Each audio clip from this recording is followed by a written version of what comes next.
దక్షిణాది వరకు తీసుకుంటే ఆంధ్రప్రదేశ్లో 25 పార్లమెంటు స్థానాలు ఉన్నాయి. మనకు ఓవరాల్గా 543 లెక్కేసుకున్నప్పుడు మన ప్రాతినిధ్యం మన పర్సంటేజ్ చూస్తే 4.6% ఉంది. అదే 816కు పెరిగాయి అనుకోండి మొత్తం పార్లమెంటు స్థానాలు, 38కి మనది పెరిగితే 50% పెంచుతామన్నారు కాబట్టి 4.65% పెరుగుతుంది మన ప్రాతినిధ్యం. అంటే 0.5% మనకి ప్రాతినిధ్యం పెరిగింది. ఓవరాల్గా చూసుకున్నప్పుడు సంఖ్య చూస్తే 25 నుంచి 38కి వెళ్తాం. తెలంగాణ తీసుకోండి 17 నుంచి 26కి వెళ్ళే అవకాశం ఉంది. కర్ణాటక 28 నుంచి 42, తమిళనాడు 39 నుంచి 59, కేరళ 20 నుంచి 30. అన్నీ ఏ రకంగా తీసుకున్నా పెరుగుతున్నాయి కదా. మరి దక్షిణాదికి అన్యాయం అనేటటువంటి వాదన ఎందుకు తెరపైకి వచ్చింది? అంటే మొదటిగా వీళ్ళు ఏంటంటే డీలిమిటేషన్ అనే ప్రొసీజర్ ఎప్పుడైనా కూడా జనగణన ఆధారంగా చేసుకుని మాత్రమే జరగాలి. అది రాజ్యాంగంలో పొందుపరిచింది. అవును. సో జనగణన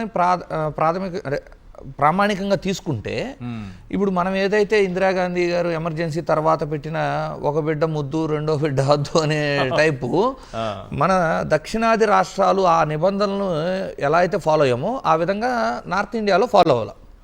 దాని కారణంగా ఏమైంది, మనదేమో జనాభా కంట్రోల్గా ఉంది, వాళ్ళదేమో అధికంగా ఉంది. ఇప్పుడు కొత్తగా సెన్సస్ చేసి ఆ సెన్సస్ వైజ్ జరిగితే నార్త్ ఇండియాలో ఎక్కువ సీట్లు వచ్చి జనాభా ప్రాతిపదికన జరిగితే మనకు తగ్గిపోతాయి అనేది సౌత్ ఇండియా యొక్క అబ్జెక్షన్. ఈ అబ్జెక్షన్లో సౌత్ ఇండియా పార్టిసిపేషను వీళ్ళు వ్యతిరేకంగా ఓటేస్తే మళ్ళీ అక్కడ టూ థర్డ్ మెజారిటీ వచ్చే పరిస్థితి ఉండదు.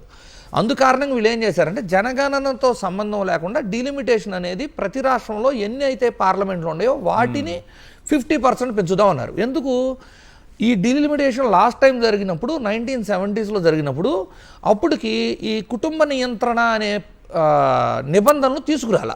సో ఆ నిబంధనలతో సంబంధం లేకుండా ఏవైతే రాష్ట్రాలకు ఆ రోజు జనాభా ప్రాతిపదికన ఇచ్చారో దాని మీద 50% పెంచడం వలన ఆ నిబంధన ఫాలో అయినా అవ్వకపోయినా ఏ రాష్ట్రానికి ఇబ్బంది కలగదు. అందువల్ల రాష్ట్రాల యొక్క ప్రాతినిధ్యం వాటి నిష్పత్తిలోనే ఉంటుంది అనేది కేంద్రం యొక్క వాదన. దాన్ని అందరూ సహకరిస్తామని కూడా చెప్పారు. ఇప్పుడు ఏంటంటే అన్ని ప్రాంతీయ పార్టీలు అవ్వచ్చు, లేదు అంటే రీజనల్ పార్టీస్ రాష్ట్రంలో వ్యతిరేకంగా అంటే ఎన్డీఏ కూటమికి వ్యతిరేకమైన పార్టీలు కూడా 50% ఆఫ్ సీట్స్ పెరగటాన్ని ఆమోదించడానికి సిద్ధంగానే ఉన్నాయి.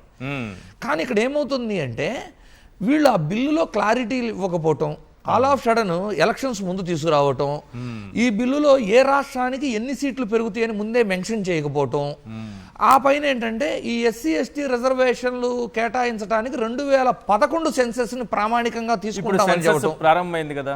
జనగణన అనేది ప్రారంభమైంది. అప్పటి వరకు వెయిట్ చేసి చేయడానికి ఏమన్నా ఇబ్బందులు ఉన్నాయా? అంటే అప్పటి వరకు వెయిట్ చేస్తే 2029కి డీలిమిటేషన్ ఉండదు.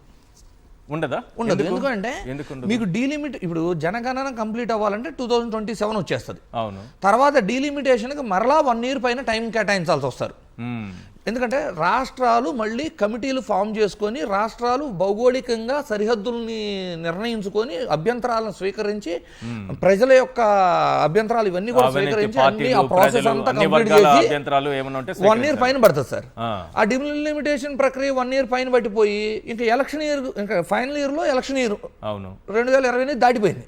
ఇంకా ఎలక్షన్ ఇయర్ అప్పుడు ఏమైందంటే ఎలక్షన్ కమిషన్ మేము సిద్ధంగా లేదని చేతులు ఎత్తేస్తుంది. ఓకే. అందు కారణంగా ఏంటి అంటే ఇప్పుడు డీలిమిటేషన్ అంత టైం మామూలుగా కూడా జనగణనకి ఒకప్పుడు పెద్ద పెద్ద పేపర్లు షీట్లు తీసుకొచ్చి ఒక్కొక్క కాలం రాసుకుంటూ వాటినన్నింటినీ మళ్ళీ జిల్లా స్థాయిలో, మండల స్థాయిలో, జిల్లా స్థాయిలో, రాష్ట్ర స్థాయిలో వీటినంతా క్రోడీకరించి కేంద్రానికి పంపడం ఇవి ఉంటాయి కదా. ఇప్పుడు సింపుల్ గా ఏదో ఒక గట్టిగా 3 రోజులు పని సార్. అది ఇప్పుడైతే గట్టిగా 3 రోజుల పని. కాకపోతే డివైస్ తీసుకొస్తారు, అందులో ఏముందో నోట్ చేస్తారు, ఒక్కసారిగా ప్రెజెంట్ ఆల్రెడీ స్టార్ట్ అయింది సార్. ఒకే చోట స్టోర్ అవుతుంది. ఆంధ్రప్రదేశ్ లో కూడా జనగణన అంటే ముందు హౌస్ హోల్డ్స్ లెక్కిస్తారు. అవును. హౌస్ హోల్డ్స్ లెక్కించిన తర్వాత వాటి డేటా పైకి పంపిన తర్వాత అప్రూవల్ వచ్చిన తర్వాత మరలా మళ్ళీ జనగణన చేస్తారు. హౌస్ హోల్డ్ లో ఉన్న జనగణన ఈ 2 phases లో జరుగుతుంది జనగణన ఎప్పుడైనా కూడా. సో ఈ ప్రొసీజర్ 1 year పడుతుంది, మరలా డిలిమిటేషన్ 1 year పడుతుంది. అంటే ఏమవుతుంది, ఆల్మోస్ట్ 28 మిడ్ దాకా వెళ్ళిపోతారు. ఇమీడియట్ గా 1 year కూడా గ్యాప్ లేనప్పుడు ఎలక్షన్ కమిషన్ యాక్సెప్ట్ చేయకపోయినా కూడా అంటే మా యంత్రాంగం అంతా సిద్ధంగా లేదు, ఎంతమందిని మేము అరేంజ్ చేసుకోలేదు, కొత్తగా ఇన్ని సీట్లు పెరిగితే ఇంతమంది సిబ్బందికి మేము సిద్ధంగా లేమని వాళ్ళు చెప్పారనుకోండి, సో కోర్టు కూడా ఈ డీలిమిటేషన్ నెక్స్ట్ టర్మ్కి ఇంప్లిమెంట్ చేసుకోండి, మేము go head with the existing constituencies అని చెప్పేసింది. సో ఈ కారణాల వల్ల ముందుకు తీసుకురాబోతున్నామని చెప్తున్నారు. కానివ్వండి, ఇక్కడ చెయ్యాలనుకుంటే ఇప్పుడు కూడా చూడండి, డీలిమిటేషన్ ప్రక్రియ స్టార్ట్ చేసి బౌండరీస్ డిసైడ్ అవడానికి 1 year పట్టింది కదా. అవును. ఈ 1 yearలో జనగణన కంప్లీట్ అయిన తర్వాత 2026 సెన్సస్ని తీసుకోవడానికి ఏంటి వాళ్ళ ఇబ్బంది? ఓన్లీ ఎస్సీ ఎస్టీ రిజర్వేషన్ కాన్స్టిట్యున్సీలు నిర్ణయించాలి అంటే మీరు డీలిమిటేషన్ని 2 phases చేసుకోండి. డీలిమిటేషన్లో భౌగోళిక సరిహద్దులు నిర్ణయించి నియోజకవర్గాలు ఫైనలైజ్ అయిన తర్వాత 1 year కంప్లీషన్ కల్లా మీకు జనగణన కూడా కంప్లీట్ అయింది. కొత్త సెన్సెస్ వైజే ఎస్సీ ఎస్టీ సామాజిక వర్గ ఓటర్లు అధికంగా ఉన్న చోట వాళ్ళకి ఇవ్వండి. సో వాళ్ళకి అన్యాయం జరగకూడదు కదా ఈ ప్రొసీజర్ మొత్తంలో. సో ఇలా చాలా రీజన్స్ ఉన్నాయి ఇందులో. అంటే రాజ్యసభ సీట్లు పెరగకపోవడం అవ్వచ్చు, రాజ్యసభ సీట్లు మరి ఏ విధంగా కేటాయిస్తారని కానివ్వండి, ఇప్పుడు రాజ్యసభ సీట్లకి అండ్ పెరిగిన లోక్సభ సీట్లకి ఆ రేషియోస్ చెక్ చేసుకునే అవకాశం కానివ్వండి, చాలా డీటెయిల్గా ఉండాలి సార్. బిల్ అనేది 30 సంవత్సరాల తర్వాత, ఆల్మోస్ట్ 30 ఏంటి సార్, 50 సంవత్సరాలు, 50 సంవత్సరాల తర్వాత జరగబోయే డీలిమిటేషన్ అంటే ఎంత డీటెయిలింగ్గా ఉండాలి ఆ ఇన్ఫర్మేషన్ అనేది. ఆ ఇన్ఫర్మేషన్ డీటెయిలింగ్గా లేకపోవటం, ఇప్పుడు రాష్ట్రాల్లో ఏ విధంగా డీలిమిటేషన్ చేస్తారు అనేది అసలు ఎక్కడైనా మెన్షన్ చేశారా?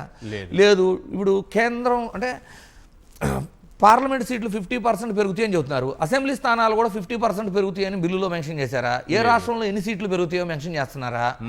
అక్కడ కూడా ప్రాంతాల వారి జరగకూడదు. అంటే మీరు ఏ రాష్ట్రమైనా తీసుకోండి సార్, విదర్భతో ఒక రాష్ట్రంలో విదర్భతో ఇష్యూ ఉంటుంది, తమిళనాడులో ఒక దక్షిణ తెలంగాణ, తమిళనాడులో ఉంటుంది, మనకి 3 ప్రాంతాలకు సమానంగా కావాలని ఉంటుంది. ప్రతి రాష్ట్రంలోనూ ఇలాంటి అంటే అభివృద్ధి చెందని ప్రాంతం నుంచి అభ్యంతరాలు ఉంటాయి. సో వీటన్నిటినీ కన్సిడరేషన్ లేకుండా, రాష్ట్రాలను సంప్రదించకుండా, అంటే మా ధోరణిలో మేము వెళ్తాం, మాకు మెజారిటీ ఉంది, మేము ఏదైనా చేస్తామనే ధోరణిలో వెళ్తే, ఇంకోటి గుర్తుపెట్టుకోండి సార్, గతంతో పోల్చుకుంటే బీజేపీ బలం తగ్గింది కదా, లోక్సభలో తగ్గింది ఫస్ట్. సో ముందు గతంలో ఏంటి, లోక్సభలో మెజారిటీ ఉండి రాజ్యసభ దగ్గరే ఇబ్బంది పడేవాళ్ళు వీళ్ళు. ఈసారి చూసుకుంటే అసలు లోక్సభ దగ్గరే ఆగిపోతుంది వీళ్ళ బిల్లు. సో చాలా ఇక్కడ రాజ్యాంగ సవరణ బిల్లు కాబట్టి 2/3 కాబట్టి ఇబ్బందులు ఉండొచ్చేమో. గతంలో 400+ ఉండే కదా సార్ వాళ్ళకి, అప్పుడు చేసుకొని ఉంటే కేవలం రాజ్యసభలో ఆగేదేమో ఆగితే. ఇప్పుడున్న పరిస్థితి ఎలా ఉంది అంటే అసలు ముందు లోక్సభలోనే వీళ్ళకి మెజారిటీ లేదు. మెజారిటీ లేనప్పుడు ప్రతిపక్షాలు కూడా మామూలు బిల్లులు అయితే వెళ్ళిపోతాయి, అది పెద్ద వాళ్ళకి ఇబ్బంది కాకపోవచ్చేమో. సో ప్రతిపక్షాలు కూడా ఆమోదించగలిగిన బిల్లును రెడీ చేసుకొస్తేనే వాళ్ళు ఓటేస్తారు. సో ఇక్కడ నాకు ఎందుకో ఈ సందర్భంలో చంద్రబాబు నాయుడు గారు బాగా గుర్తుకొస్తున్నారు. ఎన్డీఏలో కీలకంగా ఉన్నారు కదా, మరి ఆయన ప్రతి సందర్భంలో ఆయన ఎవరికి మద్దతు ఇస్తున్నారో ఆ ప్రభుత్వాలకు ఏమన్నా ఇబ్బందులు వస్తే చక్రం తిప్పుతారు కదా ఢిల్లీకి వెళ్ళి. సరే చక్రం కాదు, కనీసం టైర్ కూడా తిప్పినట్టు కనపడలేదు సార్. ఇదంతా ఊరికే ఏదో ప్రజల్ని మభ్య పెట్టడానికి నేను చక్రం తిప్పుతా అంటే రేపటి నుంచి నిజంగా చక్రం తిప్పుంటే బాగుండేదేమో కాదు. రేపటి నుంచి చూద్దరు ఎలివేషన్స్ మనం ఇప్పుడు కూడా చూడండి ఎలా ఉంటుందంటే, ఈ బిల్లు పాస్ అవుతుందేమో. ఒక పక్కన ఏంటి, వైఎస్ఆర్సీపీ వాళ్ళు మహిళలకు ఇచ్చిన ప్రాధాన్యత గురించి పదే క్లియర్గా చెప్తున్నారు. ఏంటి, ఇప్పుడు వరద కళ్యాణి మేడం గారు చెప్పినట్టు స్థానిక సంస్థల్లో 2021 స్థానిక సంస్థల్లో 33% ఉన్న రిజర్వేషన్ 50% పెంచింది జగన్మోహన్ రెడ్డి గారు.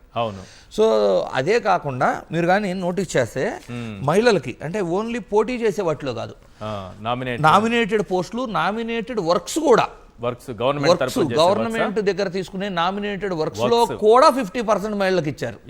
కార్పొరేషన్స్ లో నెక్స్ట్ బోర్డ్స్ ఫామ్ చేస్తాం కదా, అంటే టెంపుల్ బాడీస్ అవ్వచ్చు, ఎలాంటివైనా లేదు, మార్కెట్ కమిటీలు అవ్వచ్చు, సొసైటీలు అవ్వచ్చు, వీటిలో కూడా 50% మహిళలకు ఇచ్చారు. అంటే యాక్చువల్గా ఏంటి, పోటీ ఒకసారి జగన్మోహన్ రెడ్డి గారు తీసుకొచ్చినటువంటి సంస్కరణలు మహిళా సాధికారత కోసం ఆయన ఏం చేశారు, అలాగే మీరు చెప్పినట్టుగా 50% ఇవ్వాలి నామినేటెడ్ పోస్టులో కానీ వర్క్లు, ఇవన్నీ కూడా ఒకసారి కొన్ని పాయింట్స్ ఉన్నాయి, నేను చెప్తాను జగన్మోహన్ రెడ్డి గారు ఏం చేశారనేది. ఒకసారి ఆ పాయింట్స్ చూపించరా. రైట్, నామినేటెడ్ పోస్టులు పనుల్లో 50% మహిళలకే దక్కేలా చట్టం చేసి అమలు చేసింది జగన్. జెడ్పీ చైర్పర్సన్, మున్సిపల్ పదవుల్లో 50%కి పైగా మహిళలకు పెద్దపీట వేశారు. ఏపీ శాసనమండలి చరిత్రలో తొలిసారి ఒక మహిళకు డిప్యూటీ చైర్పర్సన్ పదవి ఇచ్చింది జగన్. డిప్యూటీ సీఎం, హోం, ఆరోగ్య, విద్య, స్త్రీ శిశు సంక్షేమం వంటి కీలక శాఖలు మహిళలకు అప్పగించింది జగన్.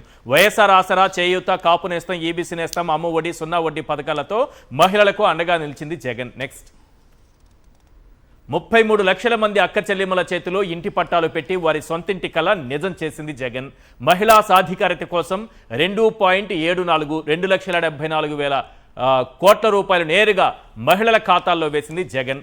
2.65 లక్షల మంది వాలంటీర్లలో 1.33 1,33,000 మంది మహిళలకు అవకాశం కల్పించింది జగన్. తాను అమలు చేసిన సంక్షేమ పథకాల్లో దాదాపుగా 86% మహిళల్నే లబ్ధిదారులుగా చేసింది జగన్.